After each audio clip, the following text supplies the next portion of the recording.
Prescrire un examen biologique, c'est un acte du quotidien, mais aussi une vraie responsabilité. Dans Biomédicalement Vôtre, on prend le temps de décrypter ensemble la juste prescription à partir de situations concrètes, de retours de terrain et d'échanges entre professionnels de santé. Bienvenue et bonne écoute.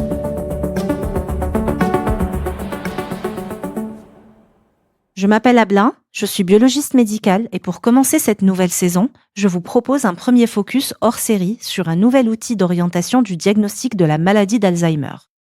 Et si un simple biomarqueur sanguin permettait de détecter la maladie d'Alzheimer, plus simplement, et avec un test fiable. Depuis 3 ans, un nom revient de plus en plus souvent dans la littérature scientifique et dans les congrès. Le P-tau217. Présenté comme un biomarqueur plasmatique innovant de la maladie d'Alzheimer, le P-tau217 suscite beaucoup d'espoir, mais aussi des questions. Que mesure-t-on réellement ?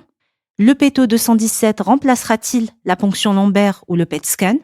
Quelle est sa place aujourd'hui en pratique clinique et quelles sont ses limites ? Et pour en parler, je reçois aujourd'hui Simon Saman, biologiste médical au sein du laboratoire Cerba. Bonjour Simon. Bonjour. Alors vous êtes responsable de la mise en place de ce test au laboratoire Cerba. Une prise de sang pour éclairer un diagnostic aussi complexe que la maladie d'Alzheimer, ça surprend. Mais les biomarqueurs sanguins ont beaucoup progressé et le P-tau217 est aujourd'hui le plus prometteur. Est-ce que vous pouvez nous expliquer simplement ce qu'est le P-tau217 et pourquoi il suscite autant d'intérêt ? Le P-tau217 est l'isoforme de la protéine de structure neuronale appelée tau qui est phosphorylée sur l'acide aminé numéro 217. Cette phosphorylation est liée au mécanisme physiopathologique moléculaire de la maladie d'Alzheimer.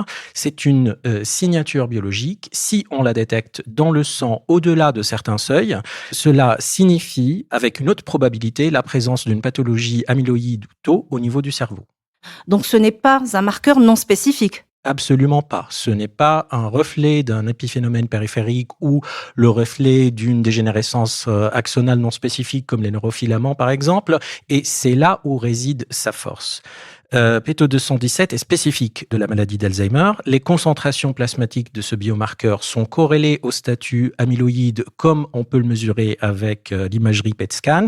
Il aide donc à distinguer une pathologie d'Alzheimer d'autres pathologies qui se manifestent avec un déclin cognitif. Et c'est pourquoi je le considère comme outil d'orientation diagnostique. Jusqu'ici, comme vous le dites, lors d'une forte suspicion clinique, on passait par la ponction lombaire ou le PET scan. Alors pourquoi ce n'était pas simple en pratique ?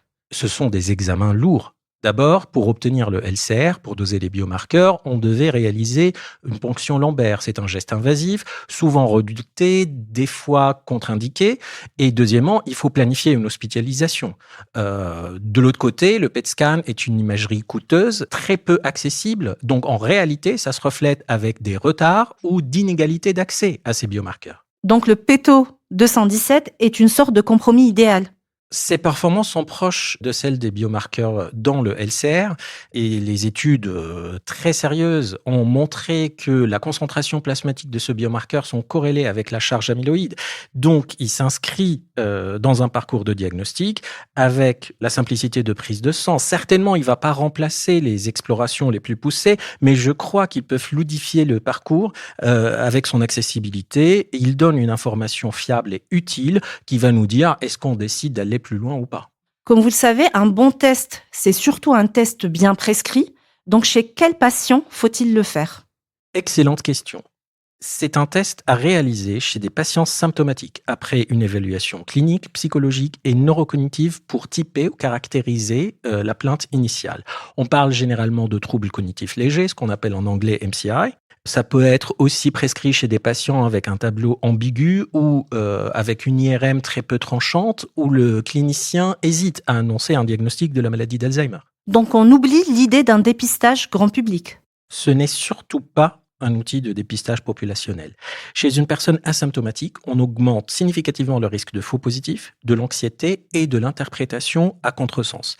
Le P-tau217 prend toute sa valeur quand il est contextualisé avec un examen clinique, avec des tests cognitifs et quand il est interprété au regard de la prévalence de la maladie dans la tranche d'âge du ou de la patiente. Alors concrètement, où s'insère ce test dans la stratégie diagnostique ? Après une consultation spécialisée, la réalisation de divers tests cognitifs, comme la MMSE par exemple, le médecin va prescrire une IRM cérébrale, ce qu'on appelle une IRM de base. Il peut utiliser le PETO 217 comme outil pour l'aider à la décision. L'interprétation doit considérer les performances de la technique, et en particulier sa sensibilité au regard des seuils choisis par le laboratoire. Par exemple, un PETO dans la zone grise fait discuter un complément d'exploration avec des biomarqueurs du LCR ou la réalisation d'un PET scan, s'il est accessible bien sûr. En revanche, un PETO élevé renforce l'hypothèse d'Alzheimer. Est-ce que vous pouvez nous donner un exemple qui illustre tous vos propos ? Un cas crédible, une patiente âgée de 83 ans, vivant seule, avec une plainte mnésique qui évolue depuis un an. Elle a une fragilité globale, elle a un trouble cognitif léger, objectivé. Mais son IRM, hormis la présence de signes de vieillissement vasculaire et modéré, n'oriente à rien de décisif.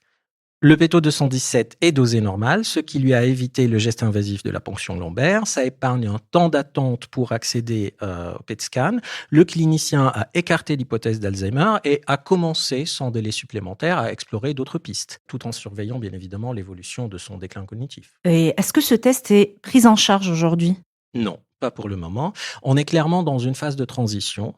Les études cliniques sur des cohortes internationales ou françaises ont validé l'efficacité de ce test, mais il faut avouer qu'il y a une hétérogénéité analytique. Les seuils sont différents d'un laboratoire à l'autre et on attend avec impatience les recommandations officielles en France pour clarifier tout ça et par la suite, les démarches de remboursement vont s'installer. Côté interprétation pour nos confrères, quelles sont les erreurs à éviter ? Isoler le dosage de PETO 217 du contexte clinique est, à mon sens, la plus grande source d'erreur. C'est comme le respect des conditions non préanalytiques du prélèvement. Il faut toujours connaître la méthode analytique, les seuils du laboratoire et ne pas oublier les diagnostics différentiels quand on a un dosage limite chez un patient atypique. Il ne faut surtout pas utiliser ce test pour un dépistage chez des personnes asymptomatiques. Et deuxièmement, on ne l'utilise pas pour évaluer le progrès d'une maladie déjà diagnostiquée. Et si on se projette, est-ce que le PETO 217 va changer la donne ? Oui, je pense. On va passer d'un diagnostic souvent tardif et par exclusion à une approche plus précoce avec un marqueur biologique fiable. Avec l'arrivée des stratégies thérapeutiques ciblées, pouvoir stratifier rapidement les patients grâce à un test sanguin fiable, c'est un changement de paradigme. Eh bien, grand merci Simon d'avoir été parmi nous et d'avoir fait le point sur ce nouveau test. Avec plaisir.